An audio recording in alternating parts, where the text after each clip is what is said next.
Night Terrors, issue 3. Joshua Williamson writing with Casper Wingard, Stefano Nisi, and Giuseppe Camuncoli on the art. So we're still rocking multiple artists, 3 of them in this case. It's still an issue, like the previous issues have been. It's it's all over the place. It's back and forth. There's very little consistency, unfortunately. I won't say too much about it again because we've just said the same things as we did the last couple of times. So I will say that I prefer that the art didn't do that weird black and red thing at the end of the last issue. I'm glad we kind of got a good peek at these Sleepless Nights because I hadn't read Zatanna yet before I had read this. So I went back and read the first issue of Zatanna to prep for 2, and I had seen that they had properly kind of been introduced to kind of get what they look like. So here, seeing them actually have those same forms and getting a beat on the art was a nice change. But I'm going to be honest, I read this first this week, and it did not make that big of an impression. I remember Damian, right? Mm-hmm. And I remember Deadman piloting Batman and stuff. But for the most of it, I don't remember a lot. So it's not a good sign. Honestly, it's a pretty forgettable issue in a lot of ways. Like, some pages have nice art, but not all of them. Robin showing up and being awake kind of confirms from the end of Batman that, okay, so Robin is awake in the real world. Obviously, I assume Night Terror's Robin sort of told some of that story, but we never read it. I'm not sure, dude, because the Night Terror's Robin I read was just Tim and Jason. Oh, really? There was no Damian. The only time I remember seeing Damian was in the back of Batman, and then in the Free Comic Book Day stuff. It must have just been the Free Comic Book Day thing then. Which, to be fair, the editor's note does point to that as opposed to anything else in the book. Robin shows up and kind of helps save Sandman and Deadman Batman. And they rush off. Damian knows that Deadman's in there. Well, he knows that someone's possessing Batman. He knows it's not his dad. Yeah. And Deadman comes out. But the big thing is that once again we get some flashbacks. Deadman sort of reaches out to Insomnia's mind. Last time we got the whole Lazarus Rain stuff and kind of some of who he was, the context. This time we get that he's in group therapy, talking about why he's there, and effectively he blames the Justice League for something. So this is a bit of a mystery. We don't know what the Justice League did, or presumably there was a big fight, the Justice League, and maybe there was some collateral damage that led to something that affected this guy. Fair enough. But when someone suggests that one day he'll forgive the Justice League, he goes absolutely psychotic and starts stabbing people and cutting off his eyelids. Yeah, which that never read the eyelid look, which makes a lot of sense. He's called Insomnia, right? I never got the minus eyelid. I just thought he was wide awake, So that was a nice little horror touch here, him cutting off his eyelids. I'll be honest, the tone of this kind of caught me by surprise. I like horror, as you know, Matt. Yes. But I feel like this feels a little try-hard to me to make us think he's a scary, dangerous villain. And I don't know, I wasn't feeling it. It's not the Michael Myers, evil exists and is always lurking in the shadows. It's just, dude goes nuts and starts stabby everybody. Which, isn't really horrific. It's not good, but it's kind of my problem with some modern horror where it's too much. Right? There's no tension. It's not even that it's too much. I don't really have a problem with what he ultimately does. The problem is that there's no build up to it. Yeah. There's no tension. There's no big build up to the release. You if you do something this horrific, you want to have it slowly build to it. Even if it is just in the one scene, you can do it in one scene, but you have to give it time to breathe. You have to give the signs that he's going to snap or the hints that maybe something's bubbling, so that when he does erupt, it feels like it's a payoff. Because at the beginning, it just reads like he's in a therapy. It doesn't not like he's been that troubled by whatever happened with the Justice League. Yeah, he's talking very normal, and then just all of a sudden he flips like it's nothing, and it just it came off just just very abrupt to me. And what I mean by too much is it's all gas, no brakes, right? Like you're talking about that it needs that tension, it needs that build for everything. He just snaps and decides to start going on a stabbing spree. And honestly, my big disappointment of this issue, which is that Deadman and Damien go into... Oh, that's right. The dreamscape, the limbo. Yeah, it's not the dreamscape. It's like in between. It's between it's between the waking world and the dream world. There's something in between. And honestly, this is the moment like I lost all interest in this story. I forgot about it, but I do want to say once I'll let you get through because I'm trying to work a color commentary play-by-play thing with you where I can just add color. So I'll let you do the play-by-play on it real quick, and then I'll give you my thought on it. Yeah, so they have this plan. Sandman, they realize that if the Nightmare Stone's not in the dream world, then maybe it was hidden in between the dream world and the waking world, and we get this limbo in between place. So Sandman sends them in there, and he has to hold off the Nightmare warrior dudes, whatever they're called, the Sleepless Knights. Yep, Sleepless Knights. And these two go into this like in between world, and there's a House of Horrors, blah blah blah blah. I think instantly I just kind of felt like, this is all the forces again to me from Williamson. It's like, you took what I was gonna say away. Damn it. That was my color commentary. This is the forces again, and it's done even more haphazardly. It's adding more layers onto mythology that's already got enough, right? There's already enough here to this, but you've added in like another category in between just for the sake of having an answer to this event, and it's just it's not you just made up a new thing, and it's not satisfying. Well, also like when I consider when we had heard that Dr. Destiny had hid it in the nightmares of a hero, right? Like I knew Deadman was central, but I didn't think because Deadman's not really a hero; he's a ghost, right?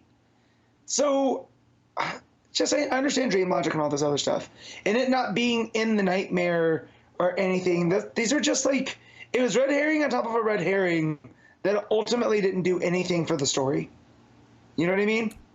Because I think the core idea, and I liked the core idea when it was first proposed, which is the villain that's not as bad as this villain hid the Nightmare Stone in one of the heroes' nightmares. And my assumption from that was, that's kind of a cool idea because it's like a really interesting place to hide something.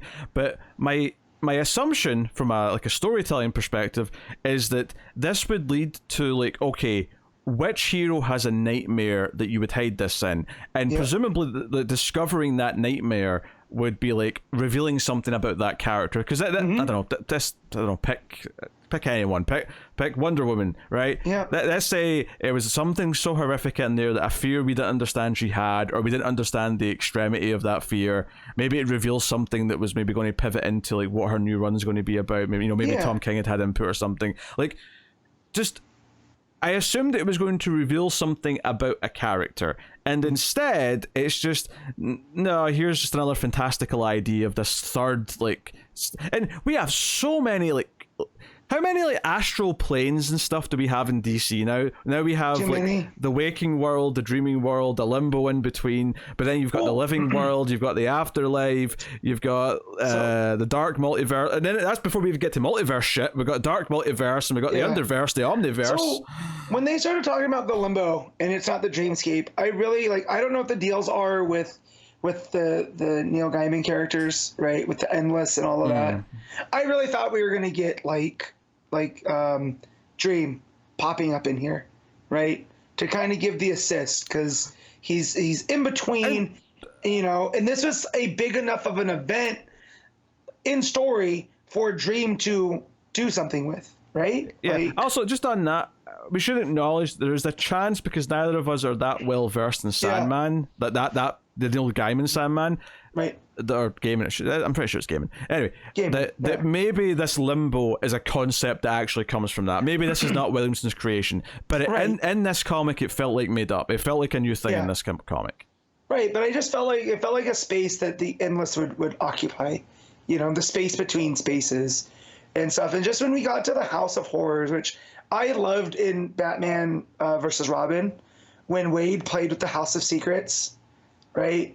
And what was the other house? The House of Mysteries. I like those as a concept in a pulpy style story. When we got to the House of Horrors, I kind of groaned because I was like, okay, this is a hat on a hat at this point. So we're in the limbo in between space, but we're also at the House of Horrors. But the House of Horrors exists outside of nightmares.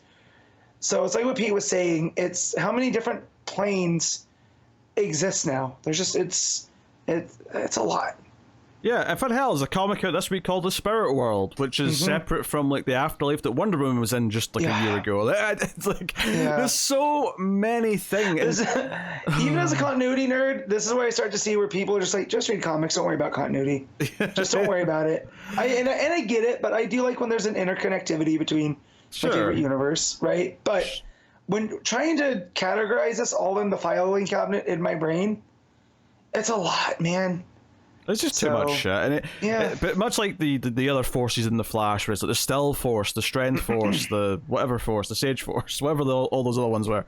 That's just felt like that to me, where it's like, here's another layer we didn't consider, where something else could be, and I'm like, this is like, this is just so out of left field that there's nothing satisfying because it wasn't set up earlier to me, you know. Whereas if we had found, because either this would have been about finding the right hero if we were indeed trying to find the Nightmare Stone, or part of me thought, oh no, this is going to be a fight that takes place with all the heroes who are still awake, whilst most of the important ones are asleep, and that would be interesting because it'd be like a weird, I guess it's kind of like the 1 Minute War with the speedsters, but kind of different.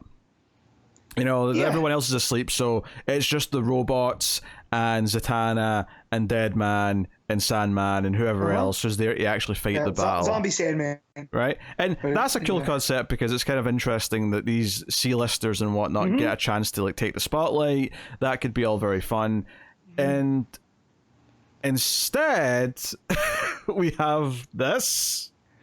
And and just the way that they get the Nightmare Stone out of Deadman, it's very Saw, you know. And I'm not a fan of those movies. Explain that. Like, we've not even mentioned that they find another Deadman. So it's in Deadman's nightmares or his mental state or whatever, and he mentions, which I did like this little story point, is that when Deadman goes into the House of Horrors, he finds his body from when he was like an acrobat lying on the ground, and Deadman adds some commentary that people don't realize I was still alive when I hit the ground. The shots didn't kill me instantly, and the fall didn't kill me. So I was agonizing for minutes. And I was like, okay, that's super dark and nightmare-y, right?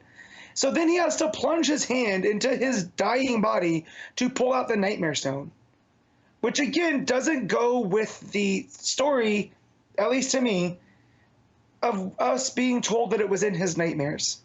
Well, right? but it's not in his nightmares. That's the important thing to discern with this. Right. Is that we're in limbo and they go into the House of Horror, and this, so he just basically gets it from the House of Horror, but the House of Horror like effectively creates like a dark moment from his past for him to actually live through. So it kind of creates a nightmare, but this isn't inside nightmare realm. This isn't inside, like, it wasn't hidden in Deadman's nightmare. It was hidden in limbo, and then the House of Horror in limbo created a nightmare in the moment for him to like suffer through. Which, if this sounds confusing and a bunch of bullshit, it's because it is confusing and is a bunch of bullshit. Right. Which, again, it could have just said that the House of Horrors gave Deadman a nightmare, and Deadman say, like, all it would take is a simple setup in an early issue where Deadman's like, I miss dreaming, right? Because he's dead. He doesn't dream, right? So therefore, it couldn't be, you know, him. And that would be the red herring. So then when you get there and the House of Horrors creates this nightmare scenario, his last agonizing moment on Earth, right? And that's where it's hidden.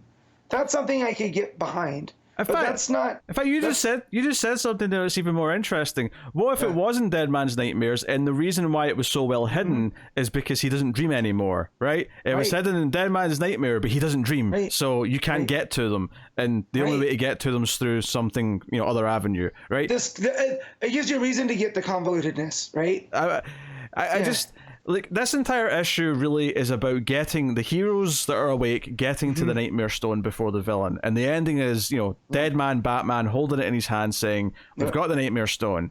But he's also maybe slightly possessed because then he says, my dreams will then come true. He looks like he's maybe, I don't know, he's been affected by the energy of the Nightmare Stone. Yeah, he's going to have to fight it off, you know, get Nanda Parbat involved. But all that mystical energies.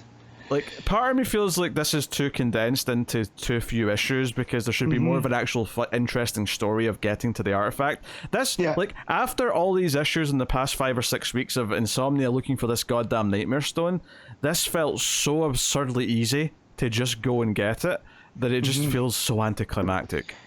Yeah. Also, the stuff with Wesley Dodds and his science and the gas stuff, I did kind of like, because it gave us a reason for Dodds to be there beyond having, you know, zombie Sandman running around, you know, to put them into that state that's not sleeping or dreaming. Also, you've got an entire world where everyone is asleep, barring a few select people, right? Why not use that world? Why not use the fact that you can literally walk in anywhere like it's a post-apocalypse and use anything because no one's there to stop you? Like, what if the heroes actually used that in a plan to try and stop the villains? Because, okay, well, we can...